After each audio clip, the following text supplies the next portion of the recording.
Paige Bueckers didn't become the next face of women's basketball because the numbers demanded it. She became that because the media decided she should be, long before the proof showed up. This wasn't organic. This was manufactured hype, pushed top-down by networks, brands, and league-adjacent voices desperate to crown a safe, marketable star without waiting for the market to actually vote. Here's the uncomfortable reality. Faces of sports are chosen by gravity. They pull attention, ratings, ticket sales, merch, and conversation whether the league likes it or not. Caitlin Clark didn't need a campaign. She forced herself into the spotlight by breaking scoring records, selling out arenas across multiple states, and dragging women's basketball into mainstream sports debate. Paige Bueckers never did that. Not once. And pretending otherwise insults basic math. Look at exposure versus return. Paige played on stacked UConn teams on national TV constantly, backed by the most powerful brand in women's college basketball. Prime slots, endless praise, corporate-friendly narratives. And still, the sport didn't move around her. Attendance didn't spike league-wide. Ratings didn't explode. Casual fans didn't suddenly care. That's not opinion. That's visible behavior. If Paige were the draw, the numbers would have followed. They didn't. Now compare that to Caitlin Clark. One player. One logo. One shooting range that turns warm-ups into viral clips. She shows up and suddenly road games sell out. Networks shift schedules. Merchandise flies. Search trends jump. Debate floods social media. That's cultural pull. That's dominance beyond the box score. Paige was marketed as inevitable. Caitlin became unavoidable. And this is where the media hypocrisy gets exposed. Paige's hype cycle was built on projection, not production. Future star. Perfect ambassador. Clean game. All coded language. What was missing? Relentless scoring pressure. Offensive control. Defenses built entirely around stopping her at half court. Paige is efficient, skilled, polished. She is not a system breaker. Caitlin Clark breaks systems. That difference matters. Brands didn't back Paige because she bent the sport. They backed her because she was familiar, safe, and pre-approved. Big school. Clean image. No disruption. That's fine for endorsements, but it doesn't make you the face of a movement. Movements come from chaos, not comfort. Caitlin Clark forced the league to adapt. Paige fit neatly into what already existed. Follow the money and the truth gets louder. When Clark entered the conversation, ticket prices jumped. Broadcast partners leaned in. Opposing arenas marketed her name, not the team. That didn't happen with Paige. Ever. And if you think that's coincidence, you're ignoring how sports economics actually work. Leagues don't grow on vibes. They grow on demand. The media tried to crown Paige early because crowning her required no risk. No uncomfortable comparisons. No angry veterans. No power structures challenged. Caitlin Clark did the opposite. She exposed how much the sport was underselling itself. She showed what happens when one player actually commands attention instead of being handed it. And here's the quiet part nobody wants to say out loud. Calling Paige the next Caitlin Clark wasn't praise. It was a hedge. It was an attempt to control the narrative before Clark fully rewrote it. But the audience didn't buy it. Casual fans didn't buy it. The market didn't buy it. You can't gaslight viewers who can see sold-out arenas, TV ratings, and merch lines with their own eyes. Paige Bueckers is an elite player. Full stop. But elite does not equal transformational. And faces of sports aren't elected by press releases or brand decks. They're chosen by impact. Caitlin Clark earned that status through force, numbers, and demand. Paige was assigned it before the receipts existed. That's the hoax. Not that Paige is bad, but that she was ever pushed as inevitable. The data never backed it. The culture never followed. And the second a real force showed up, the difference became impossible to hide. You can't be the standard if you're not on the floor. That's not hate. That's not disrespect. That's reality. And this is where the Paige Bueckers conversation completely falls apart when you stop listening to hype and start looking at availability. The biggest lie sold to casual fans is that talent alone makes you the face of a sport. It doesn't. Availability does. Durability does. Visibility does. You don't build leagues, ratings, or momentum from the training room. You build them by playing games, night after night, in front of paying audiences. And Paige Bueckers simply hasn't been there enough. Period. Let's talk facts, not feelings. Paige missed an entire college season with an ACL tear. Before that, she missed long stretches with knee and leg injuries. Limited minutes. Load management before load management was even a thing in women's basketball. Every time momentum started building, she disappeared. Not because she wanted to, injuries happen, but the result is the same. Fans move on. The market moves on. Meanwhile, Caitlin Clark showed up. Every night. Every arena. No disappearing acts. No multi-season gaps. She played heavy minutes, carried absurd offensive usage, and still stayed on the floor. That matters more than highlight efficiency. You can't sell a star who is invisible. Networks can't promote what fans don't consistently see. And here's where the media loses credibility. Paige was still being pushed as the face, even when she wasn't playing. Think about how insane that is. How do you build a league centerpiece around someone who isn't actively producing weekly moments? You don't. Unless you're forcing a narrative instead of responding to reality. Casual fans don't track injury reports. They follow what's in front of them. Caitlin Clark was in front of them constantly, breaking records, lighting up scoreboards, turning random games into must-watch TV. Paige wasn't. That gap matters. Visibility compounds. Absence kills momentum. Look at the timing. Women's basketball exploded into mainstream conversation when Clark was active, loud, unavoidable. Not during Paige's rehab year. Not during her limited stretches. That's not coincidence. That's supply and demand. Fans don't emotionally invest in what if. They invest in what's happening right now. And this is the brutal truth nobody wants to admit. Injuries don't just affect players, they affect markets. If you miss seasons, you miss storylines. You miss rivalries. You miss audience habit building. Caitlin Clark created appointment viewing. Paige couldn't because she wasn't available enough to sustain it. You want to be the standard? Standards are built on reliability. LeBron didn't become the face because he was perfect. He became the face because he showed up for 2 decades. Steph didn't change basketball by sitting out seasons. Availability creates trust. Trust creates fandom. Fandom creates money. And money doesn't lie. Clark games drove ticket price spikes and sold out road arenas consistently. Paige never triggered that kind of sustained demand even when healthy. That's not about skill. That's about presence. You can't build a business model around hopefully healthy this year. The league and media tried to skip this part. They wanted to crown Paige based on potential, polish, and projection. But fans don't reward projection.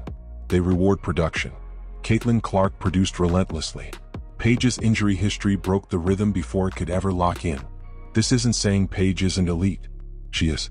But elite players don't automatically become standards. Standards are set by those who carry the sport without disappearing. When you miss seasons, you lose leverage in that conversation. Fair or not, that's how sports work. And here's the final uncomfortable point. When Caitlin Clark entered the league conversation, nobody asked if she'd be available. They assumed it because she proved it. Paige still carries a question mark. And question marks don't become faces of leagues. They become what could have been debates. You can admire Paige's game and still accept this truth. You can't be the measuring stick if you're rarely present to be measured. Availability isn't a side detail.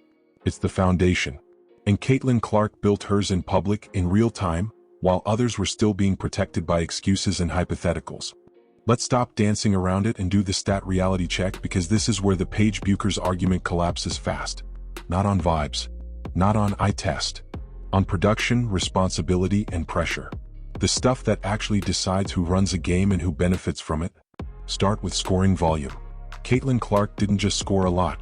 She scored at a historic rate while being the entire offense. Every defense knew exactly what was coming. Full court pressure. Traps at the logo. Box and one looks that screamed desperation. And she still led the nation in scoring year after year, while taking the toughest shots in the building. Paige Bueckers has never lived in that world.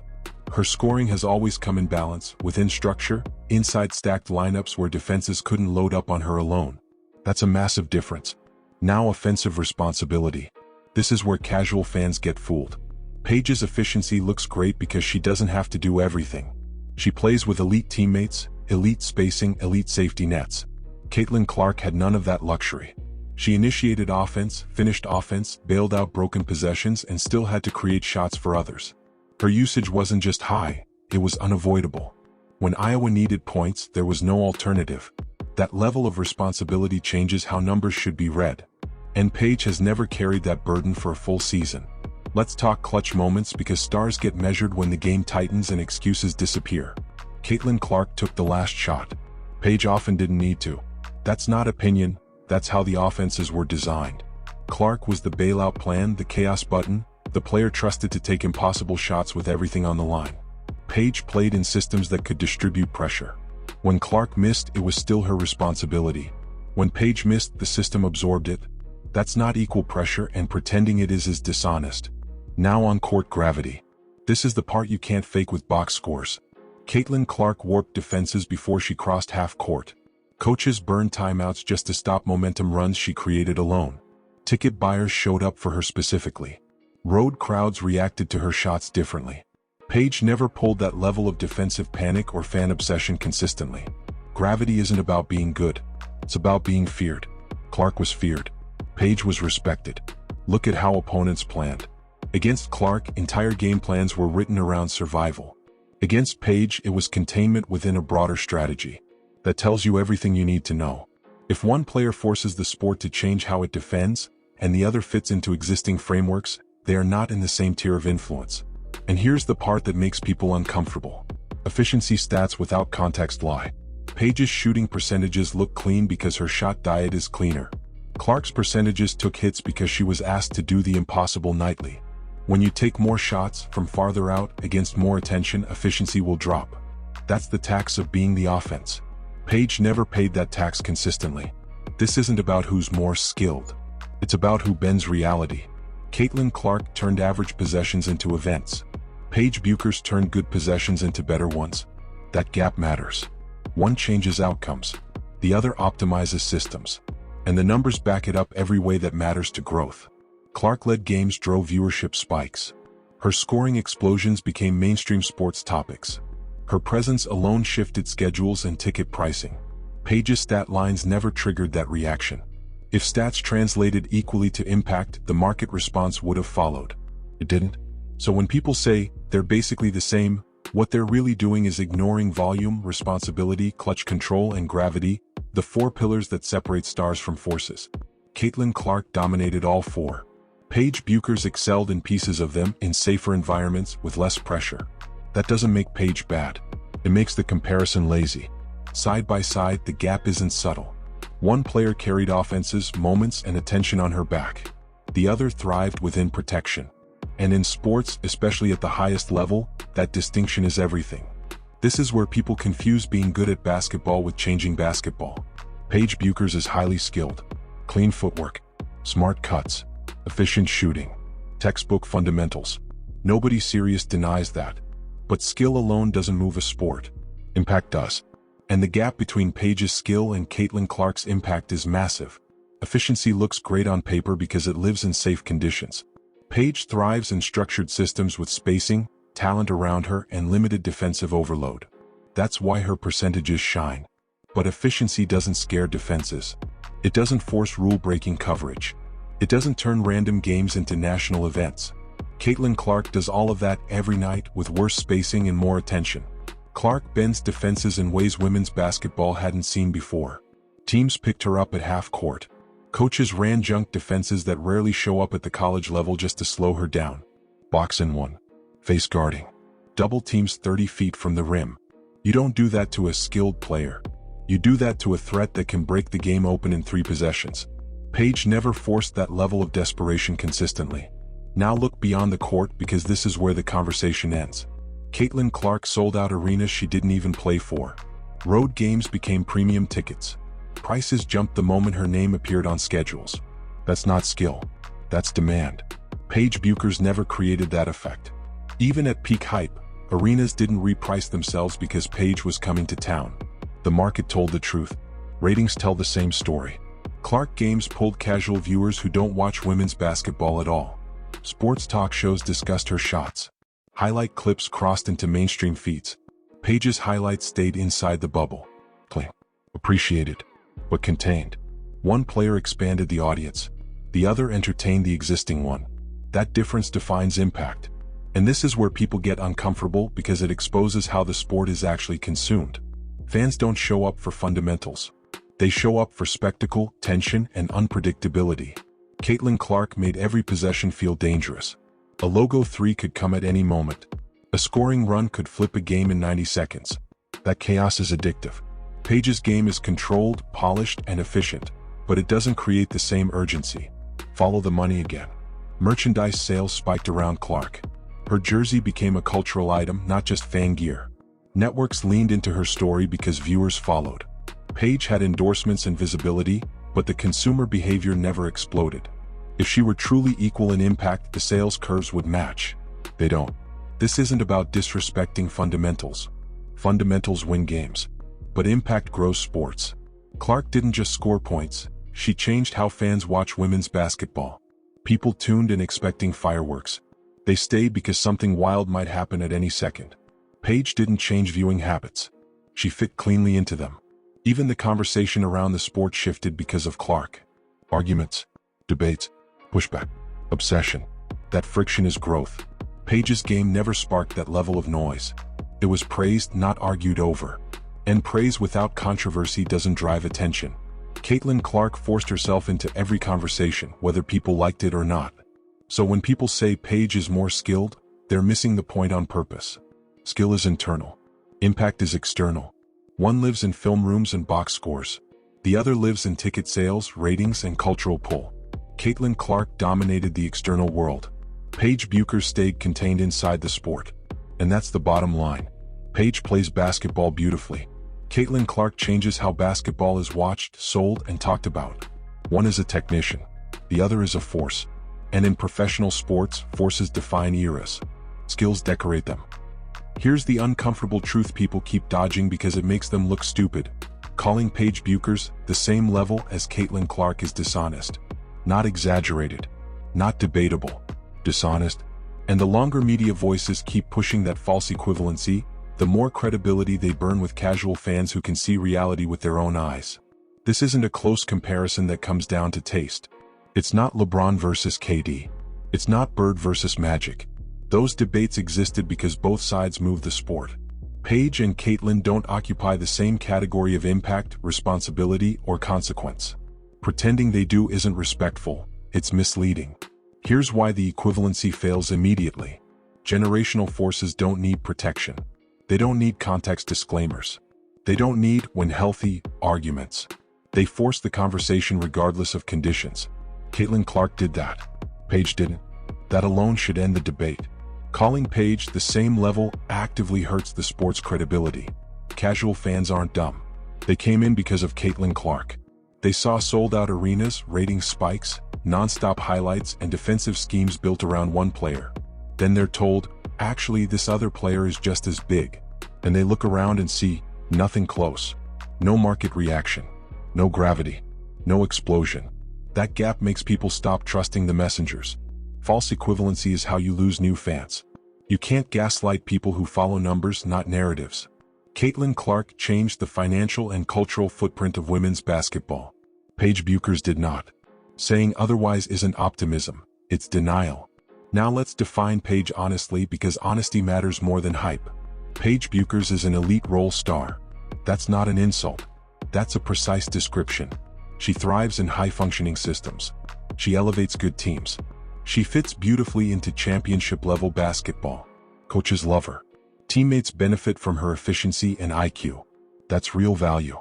But elite role stars don't bend leagues. They don't reshape consumption. They don't force rule-breaking defenses or drag casual audiences into the sport. They optimize environments that already work. Caitlin Clark created environments that didn't exist before she arrived. Generational forces carry chaos. They carry pressure. They absorb blame and credit because everything flows through them. Clark carried the offense, the attention, the hate, the obsession, and the expectations every single night. Paige never had to shoulder that weight consistently, and when she didn't, the system protected her. Clark had no system to hide in. And this is where the comparison becomes insulting to logic. Paige's best arguments always require qualifiers. If healthy. If fully unleashed. If given the same usage. Generational players don't live in hypotheticals. They live in outcomes. Caitlin Clark lived in outcomes. Paige lives in projections. The media pushed the equivalency because it felt safer. Clark disrupts power structures. She challenges old hierarchies. She exposes who benefited from the sport staying small. Paige fit the existing ecosystem. That made her easier to market internally. But ease doesn't equal greatness, and safety doesn't equal impact. Here's another hard truth. If Paige were truly the same level, the Clark conversation wouldn't exist in the way it does. Attention would be split. Markets would react similarly. They didn't. Everything tilted toward one player. That's how you know who actually moved the needle. And the worst part?